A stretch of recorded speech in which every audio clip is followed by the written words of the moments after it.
સ્થાનિક સ્વરાજની ચૂંટણીમાં સુરતમાં ભાજપ અને કોંગ્રેસ વચ્ચે બરાબરીનો જંગ જામ્યો છે.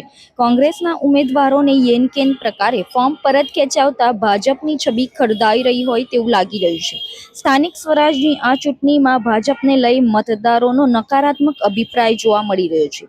બિનહરીફ ઉમેદવાર બનાવી ચૂંટણી જીતવાનો ભાજપ પ્રયાસ કરી લોકશાહીની હત્યા કરી રહી હોવાનું કોંગ્રેસના ઉમેદવારો દ્વારા નિવેદન સામે આવી રહ્યું છે. બિનહરીફ બેઠકોને લઈ મતદારોમાં ભાજપ વિરુદ્ધ નારાજગી જોવા મળી રહી છે. ભાજપની બિનહરીફ બેઠકોની કૂટનીતિ સામે કોંગ્રેસના ઉમેદવારો ટક્કર આપી રહ્યા છે. સુરતની વધુમાં વધુ બેઠકો પર જીત માટે કોંગ્રેસના ઉમેદવારો અથાગ પ્રયાસ કરી રહ્યા છે. સુરતના વોર્ડ નંબર 9માં કોંગ્રેસના ઉમેદવારોએ વાયદા નહીં પરંતુ કામ કરી આપવાની ખાતરી આપી છે.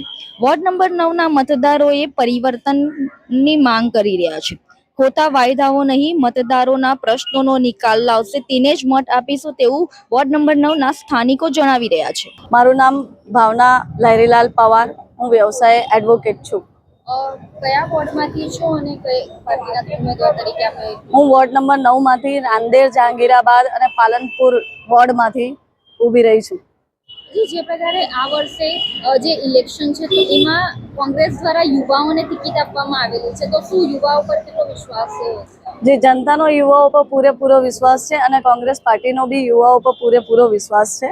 અને યુવાઓ જે છે તે દેશને આગળ લાવવામાં સૌથી મહત્વનો ફાળો યુવાઓ અને યુવાઓની ભૂમિકા હંમેશા રહી છે. જે પ્રકારે હાલ અત્યારે બિનહરીફ જે ઉમેદવારો થતા હોય છે, તો એક તરફથી એવું પણ કહેવામાં આવી રહ્યું છે કે બિનહરીફ એટલે લોકશાહીની હત્યા છે. બિલકુલ સાચી વાત છે. એકચ્યુઅલી દરેક વ્યક્તિને પોતાનો મત આપવાનો એક બાબા સાહેબ આંબેડકરે આપણને અધિકાર આપ્યો છે. એ અધિકાર આ બિનહરીફ જે થઈ રહ્યું છે એના કારણે લોકોનો મત અધિકાર છીનવાઈ રહ્યું છે, જે લોકતંત્રની પૂરેપૂરી હત્યા છે. જે પ્રકારે હાલ અત્યારનો જે માહોલ ચાલી રહ્યો છે, ક્યાંક ને ક્યાંક અત્યારે હાલ કોંગ્રેસને સહાનુભૂતિ પણ મળી રહી છે. જ્યારે કોંગ્રેસના ઉમેદવારો દોર ટુ દોર પ્રચાર કરવા જાય છે તો તે લોકોને સહાનુભૂતિ પણ મળી રહી છે. કઈ રીતે લોકોનો પ્રતિસાદ જોવા મળે? લોકોનો બહુ સારો પ્રતિસાદ આવે છે. કોંગ્રેસ જે જૂના કાર્યો કરી ચૂકી હતી એ કાર્યો આજની સત્તામાં લોકો યાદ કરી રહ્યા છે અને કોંગ્રેસને લોકો તરફથી ખૂબ જ ઉત્સાહથી બોલાવવામાં આવી રહ્યા છે. આપની કઈ રીતની અત્યારે જે પેનલ અત્યારે કામ કરી રહી છે અને પોતાના મતદારોને કઈ રીતે કરી રહી છે? જે અમારી પેનલ એકચ્યુઅલી હાલ ફિલહાલ અમારા જે છે શિક્ષા સૌથી મોટો મુદ્દો છે કે અમારા વોર્ડમાં શિક્ષા હોવી જરૂરી છે, કે ઇંગ્લિશ મીડિયમની એક માધ્યમની શાળા હોવી બહુ જરૂરી છે. એ પ્લસ રાંદેરના ઘણા એવા વિસ્તારો છે જ્યાં ગંદુ પાણી, ડ્રેનેજનું પાણી મિક્સ થઈ જાય છે, પીવાના પાણીમાં કીડા આવે છે, જે ફંડામેન્ટલ રાઇટનો હનન છે અને લોકોના મૂળભૂત અધિકારોનું હનન થઈ રહ્યું છે. એ મૂળભૂત અધિકારો અમે આવતાની સાથે જ તરત જ લોકોને 6 મહિનાની અંદર પૂરા પાડીશું એવી અમે બાંહેધરી આપીને અમે એ રીતનું કામ કરી રહ્યા છે અને લોકો એને ખૂબ જ આવકારી રહ્યા છે. કે વચનોની રાજનીતિ નહીં, હવે માત્ર ને માત્ર કામની રાજનીતિ પર ધ્યાન આપી એમને એ હિસાબે જૂના કાર્યો યાદ કરી કોંગ્રેસને મત આપી કોંગ્રેસને વિજયી બનાવવાની જરૂર છે. નામ મયુર ડાપી છે. હું વોર્ડ નંબર 9નો રહેવાસી છું. ઉગત કેનાલ રહું છું.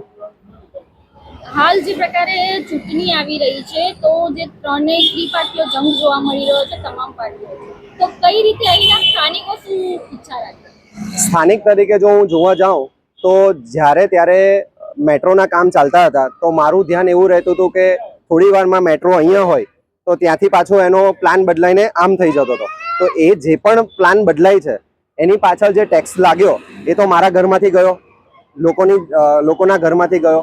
તો એ બધું જાણીને હું જનતાને પણ કહેવા માંગુ છું કે આ બધી વસ્તુનો વિચાર કરીને આપણે વોટ કરવો જોઈએ અને કઈ સરકારને લાવવી જોઈએ એ આપણે નક્કી કરવું જોઈએ, જે આપણને મોકો મળ્યો છે અત્યારે.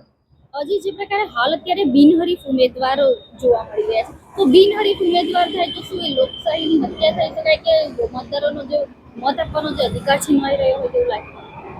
આ મારા પ્રકારે જોવા જઈએ ને મારા મતથી જોવા જઈએ ને તો આ બિનહરીફ ઉમેદવાર જે આવે છે ને એ ચોખ્ખું દેખાય છે કે તાનાશાહી છે અને એક ડર દેખાતો હોય એવું લાગી રહ્યું છે. સાથે જો હું મારા પોતાનો દાખલો આપું તો મેં 2018માં સુરત મ્યુનિસિપલ કોર્પોરેશનની અંદર આસિસ્ટન્ટ ઇલેક્ટ્રિકલ એન્જિનિયરનું ફોર્મ ભરેલું હતું નોકરી માટે, જેની પરીક્ષા સરકારને 8 વર્ષ પછી દેખાયું કે એની પરીક્ષા લેવી જોઈએ અને જે હું હાલ 2 અઠવાડિયા પહેલા એની પરીક્ષા આપીને આવ્યો છું. તો 8 વર્ષ સુધી શું મારે એનું રાહ જોવાની હતી? તો એ જ રીતના અત્યારે પણ નવી ભરતી આવેલી છે, તો હું દરેક યુવાનોને પણ એ હાંકલ કરું છું કે તમે પોતે વિચારો કે શું તમે 8 વર્ષ પછી પરીક્ષા આપવા માંગો છો, તમે 5 વર્ષ પછી પરીક્ષા આપવા માંગો છો, તો એ 5 વર્ષ 8 વર્ષ સુધી તમે તમારા પરિવારનું ગુજરાન કેવી રીતના ચલાવશો નોકરી વગર, કે એની પાછળ જ લાગ્યા રહેશો? તો આ બધો વિચાર કરીને આપણે વોટ આપવો જોઈએ. અને મારો મત એવો છે કે કોંગ્રેસ આવશે તો યુવાનોનું કંઈક ભલું થઈ શકે છે, જેના માટે રાહુલ ગાંધી સર જે રીતના મહેનત કરી રહ્યા છે તો એમાં યુવાઓએ એના પર ભરોસો મૂકીને પોતાનું ભવિષ્ય સુરક્ષિત કરવું જોઈએ.